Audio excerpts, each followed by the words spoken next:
Hey everybody, Alex Wiseman here. I am talking to you today about integrity in education policy work. This is an important topic, and I'm creating this video specifically for a class that I'm teaching at Texas Tech University on doing education policy work. And the reason why this section is so important is because a large part of what we do in policy has the potential for, just to be honest, for ethical sidestepping, or if we want to go off the deep end, corruption. And it's not something, unfortunately, that is that unusual to policy in general. Certainly, education is an area where there's a lot of important public policy being made. And we want to make sure that any of the work that we're doing in education policy is ethical and that we are doing it with integrity. So what I'm going to do today is I'm going to walk through some of the different issues related to integrity in education policy work, including what are some ethical approaches to policy work, what does it look like to match organizational agendas to stakeholder needs, what are the different ways that sort of integrity around policy work comes up for people who are working as researchers related to policy, or analysts related to policy, or actual decision makers related to education policy, or even if it's somebody who is related on the sort of back end, the accountability end, or the revision end, or the implementation end. So that's what we're going to do today. Throughout this, throughout our time together, what I want to do is talk a little bit about really some information that was shared very well by the OECD. You'll see this reference down here. You'll see on future slides a reference to not a website, but to a publication from the OECD. For those of you who already know, I don't need to explain the OECD. For those of you who may not know, the OECD is an international organization called the Organization for Economic Cooperation and Development. It is an economic organization, as its name implies, made up of member nations and then other affiliates. Really, the primary purpose, or the original purpose of the OECD, was to help encourage and promote the economic development of the member nations. But the OECD has also been very involved in public policy, public governance, and education as a key economic factor, a key political factor, a key social and cultural development factor. So they've done some really interesting work and published some good sort of foundational reports and documents on ways to promote integrity in policy, public policy in particular. Because I'm an education specialist, and because this is being prepared for a course that's looking at education policy work, we're going to focus more in my conversation with you on the education side. But just to start this at a big level, one of the things that the OECD points out from the Edelman Trust Barometer from 2019 is that 4 out of 5 citizens around the world think that the system, whatever that might be, is not working in their interests. So if we make the system sort of public policy more broadly, that would be related to the public sector, government, schools, and education systems in particular are part of that. So we're looking at a very large percentage of people, 80% of citizens, are not clear or not sure that the education system or the public policy and government system is working in their interests. And the idea is that if it's not working in my interests, it must be working in somebody else's interests, so that there's this have not, winner, loser approach to it. One reason for this is that there's the perception that when it comes to politics and policy, money and power talks. And for those who might be from middle or working class, or maybe they might not be people who are in, elite positions or high status positions of power, or whatever it might be. The expectation is that if you don't have some sort of influence in the broader community already through your job or your network or whatever it is, then you probably aren't being served. The expectation is that you probably aren't being served adequately by the policies that are in place. So one of the things that we want to talk about are not just, what does it mean to do education policy work with integrity, but what are some of the ethics of education policy work? So there are a couple of key things that I think we can start with and then maybe move forward from there. One is that in order to be ethical and have integrity in doing education policy work, there has to be a focus on representing the interests of all stakeholders. Now, we often talk about vested interests or people who have some sort of a stake beyond just an interest in whatever it is that the policy is in reference to. I mean, the argument could be that for education, everybody has a stake. Everybody is a vested stakeholder because everybody has, whether you're a student receiving the education, someone who works in the education system, who's doing this as a career and is a professional. It could be a government person or somebody else who's responsible for influencing standards and accountability, or it could be the community at large or the business community. And we could talk about economic contributions. We could talk about citizenship development. I mean, there are lots of different ways that we could talk about who the stakeholders are and whose interests are there.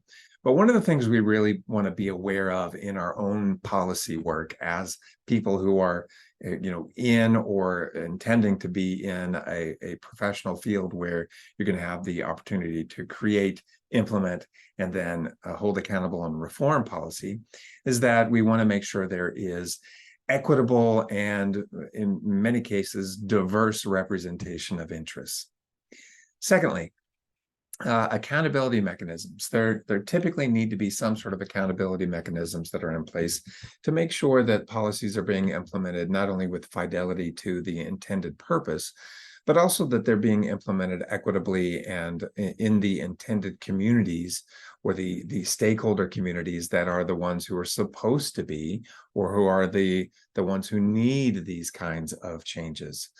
So if there's a policy about resource distribution in schools, maybe it has to do with teacher salary, maybe it has to do with textbook provision or whatever it might be.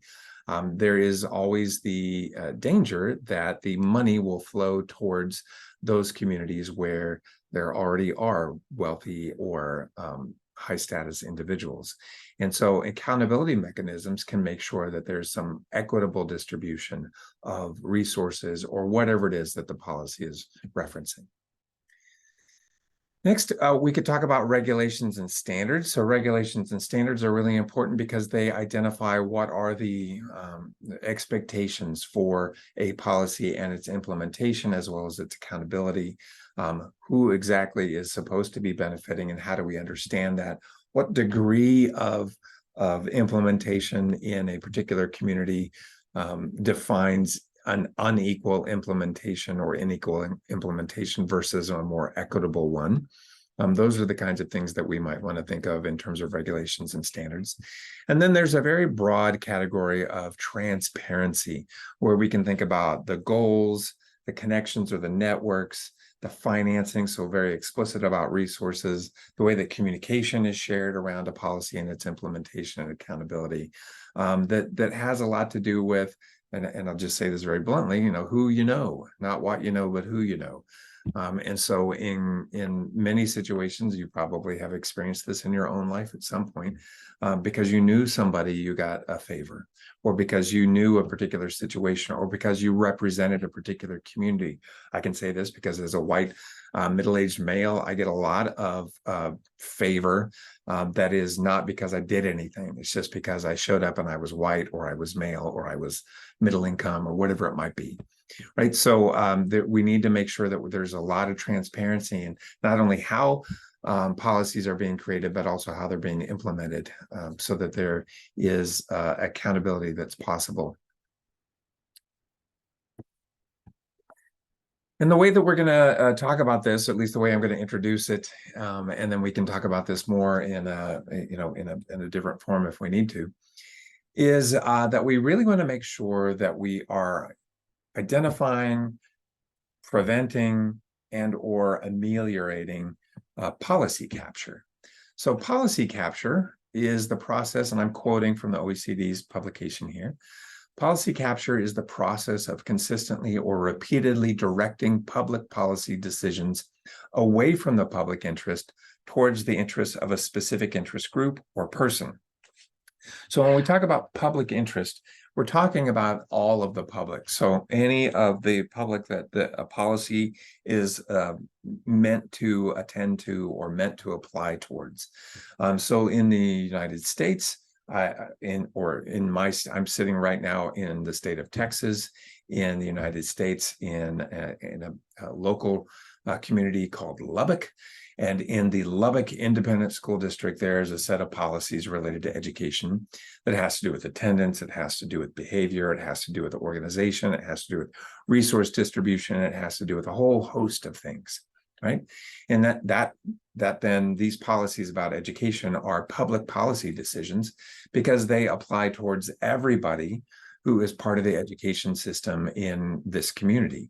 Well, that is everybody, at least in this system, that is everybody of school age or who has a connection to the educational system in some way, either as an employee, as a community member, as a parent, in addition to being a student. So a public policy decision would technically need to address all of their needs to some degree. If it's a district-wide policy, if it's a state level policy in the United States, let's say it's a Texas level education policy, it should apply to all of the communities that are in the state of Texas, which is an extremely broad group. I would say it's an all-inclusive group almost. And so there needs to be a lot of different considerations about who are the target community, how are they receiving the benefits, etc. So policy capture is when the decisions or the implementation or anything related to that policy is moved away from the public at large, or the public interest if it's more targeted, whoever that targeted community was, towards the interests of a specific group or person who might have resources or power or other ways of influencing and capturing, hence policy capture, capturing that policy for their benefit. So capture is the opposite of inclusive and fair policymaking, and it always is meant to undermine core democratic values. That's not, I'm sure, how most people who are engaging in policy capture would articulate it. They would say that they're just, they deserve it, or their community has, invested so much, they should be getting more, or whatever the rational approach would be. But when we talk about education, we're often talking about a public good. And as a public good, it means that it should be broadly inclusive and fair, so that everyone who is part of the public has an equal opportunity to benefit from that policy, or at least to be held accountable for that policy. OECD goes on to say that the capture of public decisions can be achieved through a wide variety of illegal instruments, such as bribery, but also through legal channels such as lobbying and financial support to political parties and election campaigns. In other words, there are ways that you can implement influence without necessarily engaging in illegal activity like bribery. I mean, just to be honest, lobbying and financial support to political parties and election campaigns can be a form of bribery. I will tell you that when I was a high school student, I went to a private school, and I remember that there were some buildings at the school that were named buildings after donors, and some of those names were the same names as some of my classmates who might not have been the strongest students, but they never had a problem working through the school and graduating, even though they might not have performed at the highest levels. This was a perfectly legal channel. There was no overt, oh, we're going to make sure that this person passes because their parents gave all this money or their grandparents gave all this money. It was maybe assumed that that was the case, but it certainly wasn't explicitly implemented like that, so that it was all legal, but it was still a form of perhaps bribery, and not the most transparent process possible. And there are many other examples of what this might look like in public schools, as well as the private sector related to education. Next, the undue influence can also be exercised without the direct involvement or knowledge of public decision makers by manipulating the information provided to them or establishing close social or emotional ties with them. So let's look at manipulating the information provided to them first. I happen to be working currently in this program here at Texas Tech University that's focused on educational leadership and policy. one of the things that we focus on in our PhD program in particular, which many of you listening to this are probably a part of, is the research and the data and the results of that research that informs or influences decision-making around education policy. So it's often the knowledge that we produce that then policymakers or teams and agencies that are responsible for implementing policies or holding policies accountable will then they'll use that information to help them in the decision-making, the implementation, and the accountability processes. But it is possible to manipulate information. I mean, that's something that we strive not to do in my personal experience in my program and with my colleagues. But it's not unheard of to manipulate the information that's provided to you. There's a very well-known case of some district leaders in the United States. I believe it might have been in Texas, but I can't remember. It's been a few years. But this really did happen where this was after, I think, the implementation of No Child Left Behind, and state level assessments were a big part of that. You had to show improvement on the assessments in order to maintain your status as a viable school and or district. And so some administrators at the district level, and again, I think this was in Texas, maybe somewhere in South Texas, some administrators were found to be modifying the test scores for students so that their overall averages would improve, meaning that they would be able to receive further funding or support or whatever it might have been, resources for their district that they would not have otherwise received if they had reported the actual scores. I don't remember exactly how this was uncovered, but I do remember that it was quite a scandal. But this is an example of manipulating the information. If you can manipulate the information that is then provided to those at the policy level or the decision-making level, you can capture the policy so that it serves your interests, or at least it doesn't lead to unintended or unwanted, I should say, consequences. You can also have undue influence by establishing close social or emotional ties with policymakers. So this is where politics and policy really intersect very closely. There's a lot of potential for people who work in education policy just as a field, and education policy research in particular, to know each other and to work together with each other. And in fact, I pride myself very much on the fact that I have a very strong and I think trusting working relationship with a lot of people who are in significant policy and decision-making positions in our local education system, in our state education system, in our national education system, and even at the international level because of the work that I do. And so I know that I have a unique repertoire with those people, and that I could perhaps, if I wanted to, I don't, but if I wanted to, I could probably present things in a way that might persuade them to make certain decisions over others, even when the evidence might not be pointing 100% in a particular direction. And sometimes, I mean, you can use those powers for evil, or you can use them for good, if we want to, make it like we're talking about superheroes in the comic book. But the point is, you can use that kind of information and that kind of relationship to provide the best possible support, advice, etc., for how policies are made, implemented, and changed or held accountable or monitored and evaluated, as well as to direct the flow of resources and whatever else towards a particular community that maybe I have a special interest in, or maybe just, all the resources go to my children. So ignore everyone else in the school system. My kid goes to this school. Let's make that school shine. And so those are the kinds of things that could be undue influence that can be exercised without direct involvement or knowledge of public decision makers. But it could be that you're just manipulating information, or you're creating a relationship where it would be difficult for those folks to not do what you asked them to do, or what you implied you'd like for them to do. This whole document, by the way, I'm just going to look down here. You can see at the bottom of the screen, the Preventing Policy Capture, Integrity, and Public Decision Making.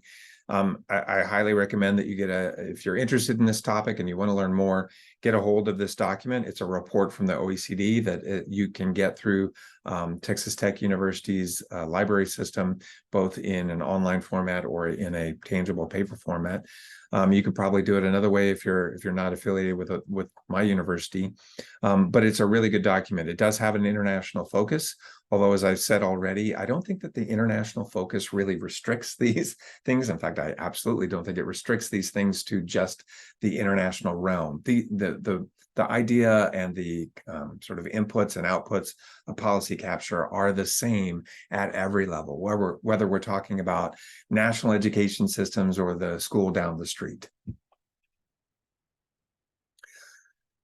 So, broadly speaking, when we talk about integrity in education policy work, one of the main things that we're really addressing is this sort of the danger of policy capture, which, remember, is when public decisions over policies are directed away from the public interest towards specific interest or vested interests. These vested interests often take the form of private sector versus public sector.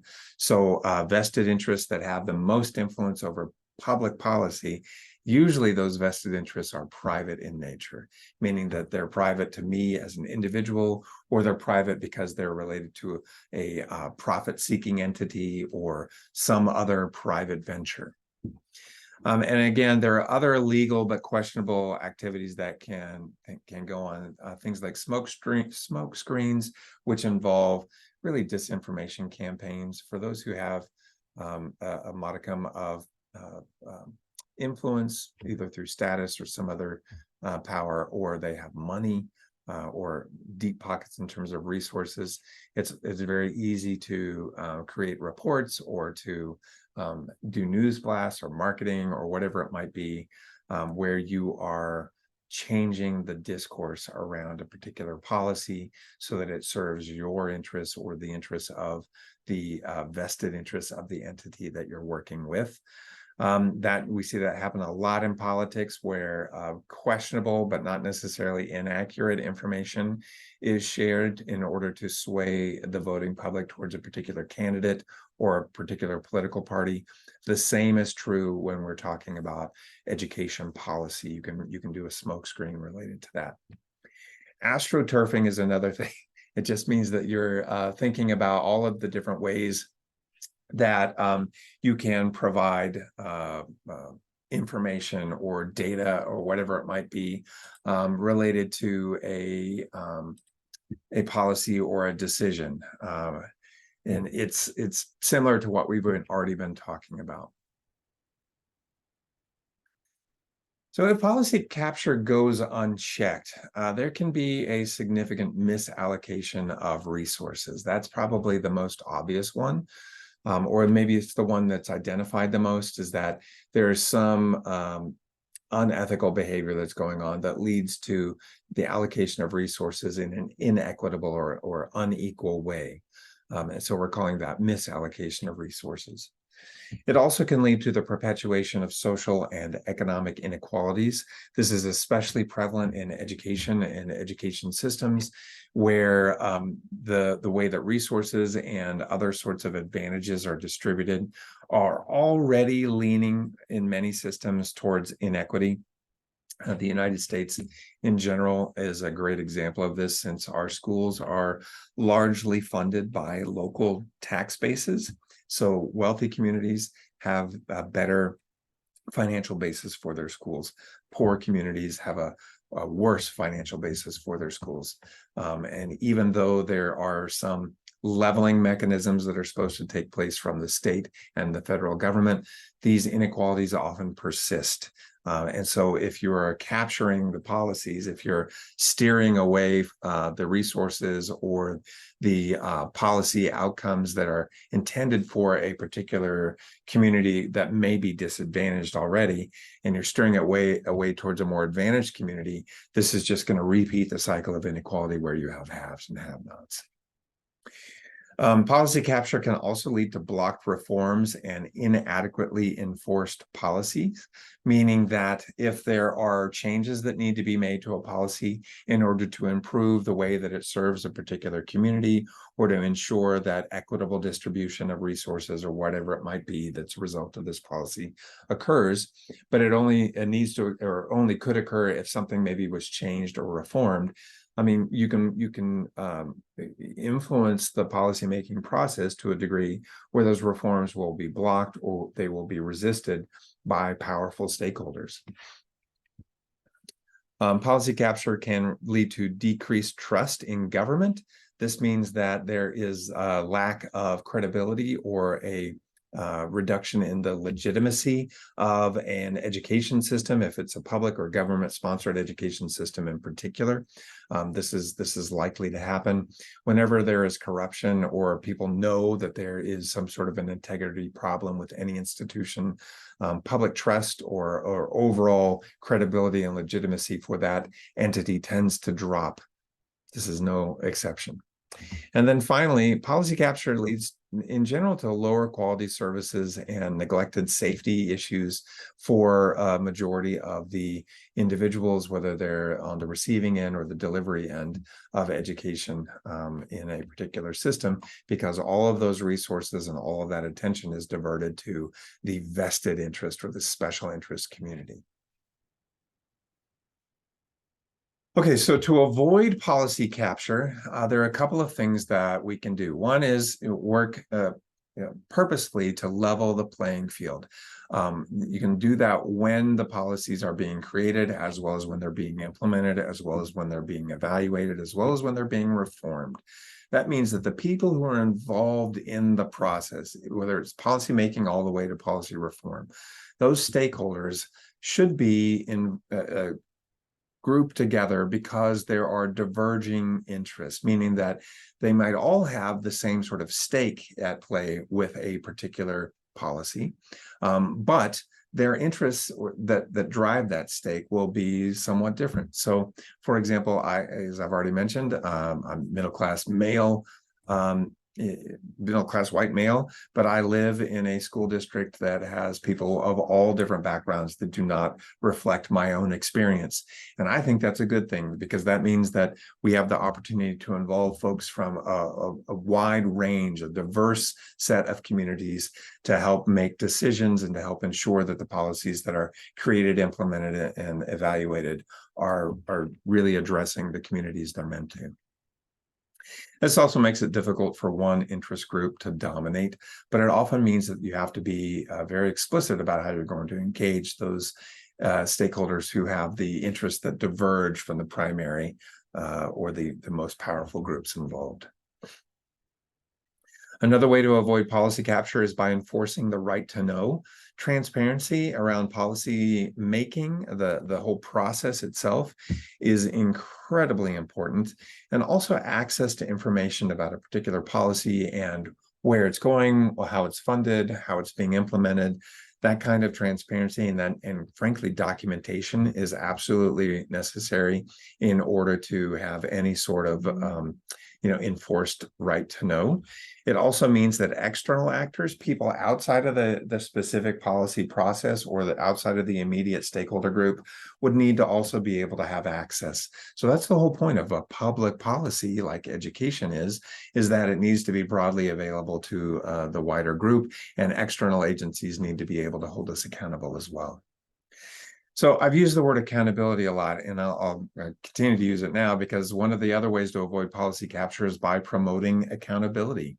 This happens in terms of external control. This happens in terms of introducing competition and also establishing regulatory policies. So external control is very similar to external actors getting access to the information or to the policy background materials and source materials that we just talked about. When there is external control, it means that those who are sort of inside the system cannot necessarily manipulate it because it's being controlled, or it's being directed, or it's somehow being supervised by an entity that is beyond the immediate community of vested interest stakeholders. It's also possible to introduce competition. This is very similar to engaging stakeholders with diverging interests over here on the left. But if you introduce competition into a particular policy implementation, for example, that might involve vendors to do something outside of the scope of what the local schools can do. Then if you've got competition among multiple vendors, the chances of there being the same level of policy capture reduce, because there's going to be competition and resistance from the different vendors. They will basically hold each other accountable, which is very helpful, and also includes or improves the chances for the ethical implementation and accountability of a particular policy. And then finally, there can be regulatory policies about policies themselves. You can have a policy about a policy. So you can make policies, as long as they're enforced, about how education policies are created, the types of stakeholders that have to be involved in that decision-making process, if there are mechanisms for ensuring the ethical implementation, then you can include those, and it goes on and on. There is a lot of work that was done around all of these accountability measures, at least at the national and international level, around the early 90s, when the Soviet Union was transitioning out of their old system into their new system. And then it became very popular globally to think more about corruption in education systems and accountability measures, and how they might help ameliorate some of the corruption that was ongoing. I'll just point out that corruption is not a product of only one system. Every system has some level of corruption, unfortunately. And so this is a constant thing that we're trying to battle in order to maintain the integrity and the ethical sort of level of education in the public sphere. Last but not least, it's possible to establish integrity policies, which creates a clear standard of conduct. Professional organizations, for people who are in particular lines of work or careers related to policy, professional organizations will often have a stated standard of conduct or ethical guidelines or something like that. We have those in my field. I'm sure they have those in your field, or whatever field you're in. It's important to be aware of those and to try to abide by them.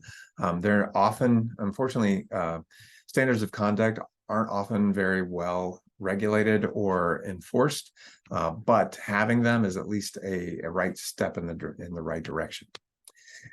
It's also really important to create a culture of integrity. Little things matter is, I think, the big message here. It's when you do what you see other people do.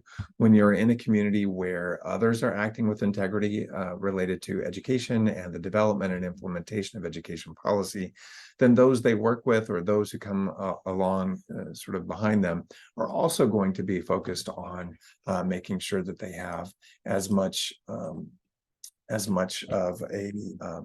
the same type of integrity, the same type of understanding as their predecessors have. And then last, under integrity policies, if you have sound control and risk management frameworks, then it's easier to have a regular system for maintaining ethical standards and integrity in policymaking processes. But when you create these frameworks, they have to be created and with all of these previous things in mind. You want to have a diverse set of stakeholders with diverging interests that are part of the creation of that framework. You want to make sure that no one group can dominate, there's transparency, that there are external actors involved in creating this, et cetera, et cetera. Okay. A couple of things that I have noticed as a policy consultant and a strategic planning consultant, which is something that I do in outside of my role as a professor. I also have worked for national departments of education or ministries of education as a senior consultant. I've worked with local districts. I've worked with all sorts of agencies where policy was being developed or planning was taking place that would lead to policy. And one of the main things that I have noticed in my career doing that sort of work is that most of the entities that I consult with want to do what we would colloquially call putting the cart before the horse. In other words, they have a particular outcome that they would like to see. And so they come to me and they say, all right, consultant, I want to get here. How do you make that happen? Rather than saying, I'd like to know what is best for the community, or what we already know and have done, or I'd like to, look at the data before I make a decision. Now, they've already made a decision. They've usually made a decision because it is the politically viable decision for them, meaning that if this outcome occurs, they get reelected, or if this outcome occurs, their organization gets extra resources, or whatever it might be. And so they put the cart before the horse, because they are not matching their agendas to the needs of the community that they're supposedly serving through their role and through these policies. But instead, they're matching the agendas to their own needs, or their personal organization's needs.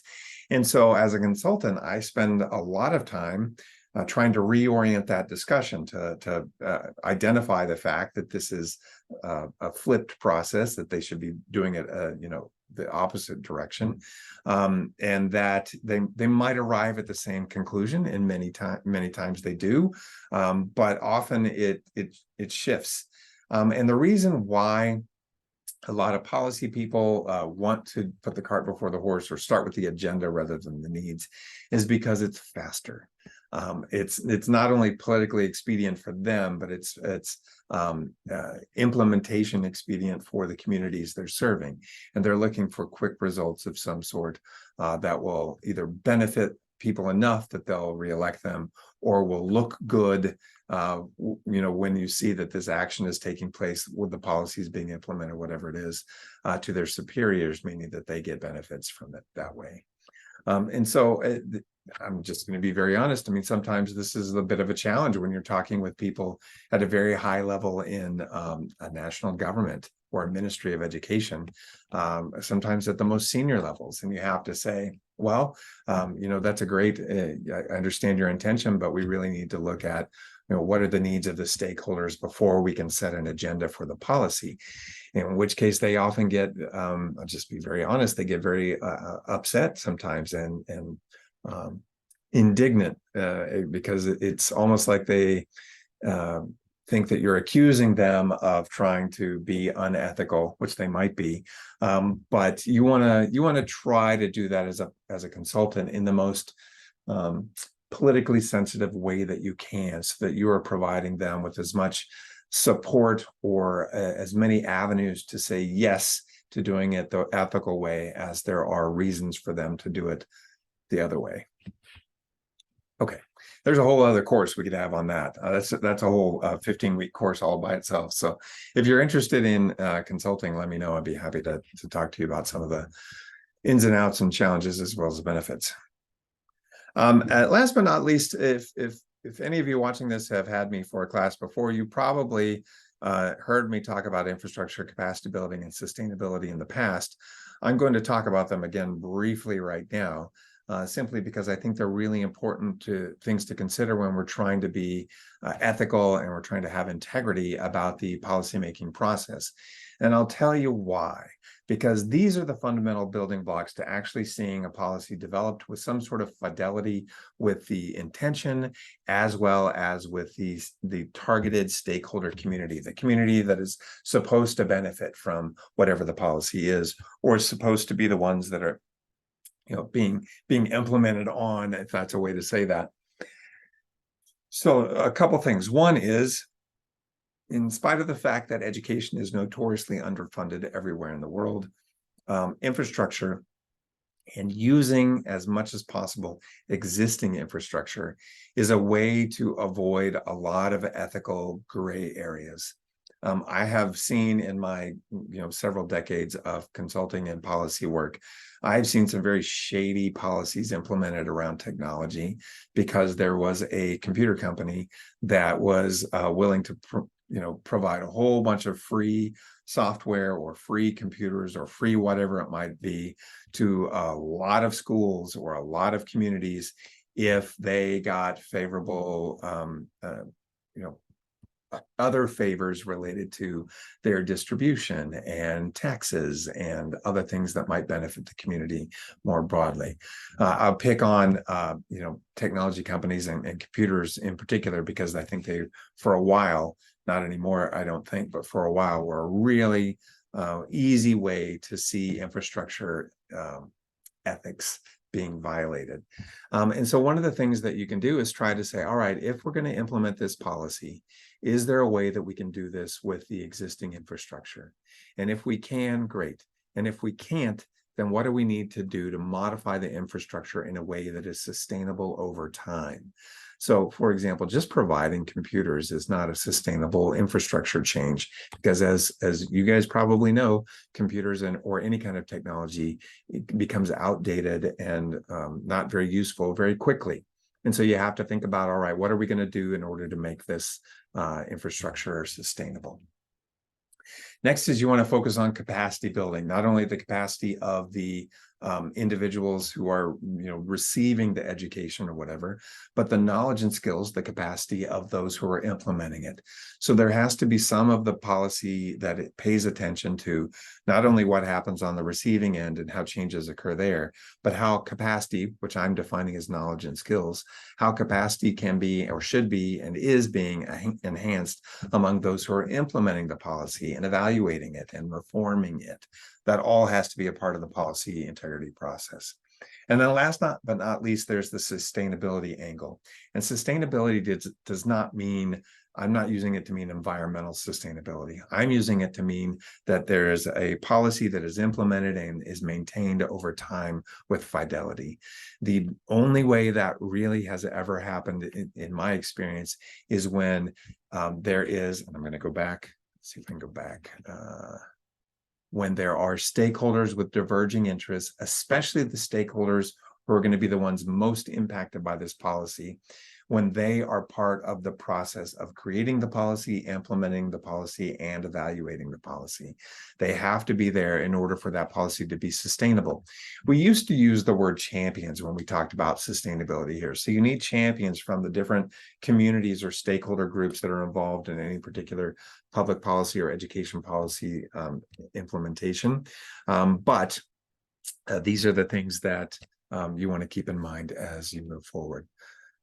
So we have spent some time talking about, I'm trying to get back up to the front, integrity and education policy work. I hope this has been helpful. It's been pretty abstract.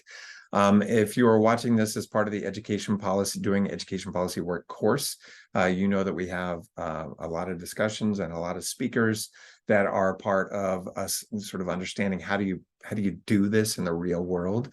And so I would encourage anyone who's interested in the real world component of this to take that class or to talk to me or anyone else who might want to, who has experience doing this in the real world.